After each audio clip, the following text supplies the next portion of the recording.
ज्ञान की चार बात। एक राजा था जिसके महल में एक सुंदर बगीचा था।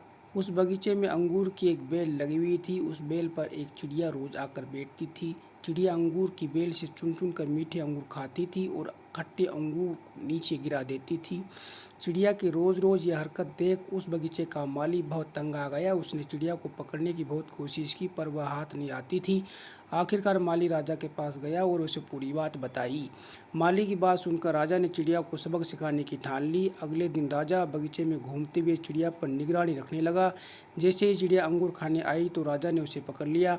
वह चिड़िया को दबाकर मारने लगा तो चिड़िया ने कहा, राजन मुझे मत मारो, मैं इसके बदले आपको ज्ञान की चार बातें बताऊंगी।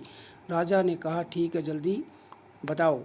चिड़िया बोली, राजन पहली बात, हाथ में आए शत्रु को कभी छोड़ना नहीं चाहिए। दूसरी बात, जो बातें असंभव लगे भूलकर भी उन पर विश्वास नहीं करना चाहिए। तीसरी बात, बीती हुई बातों पर कभी पश्चाताप नहीं करना चाहिए। फिर चिड़िया बोलती हुई अचानक रुक गई। राजा ने कहा, चौथी बात तो बता दो। चिड़िया बोली, चौथी बात जरा ध्यान से सुनने की है।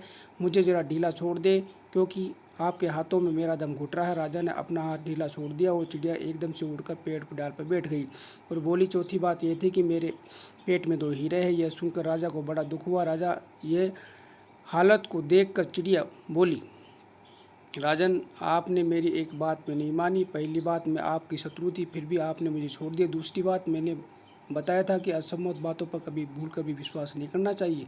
चौथी बात, मैंने आपसे कहा कि मेरे पेट में दो हीरे और आपने भरोसा कर लिया। और अंत में तीसरी बात, बीती हुई बातों पर कभी पश्चाताप नहीं करना चाहिए।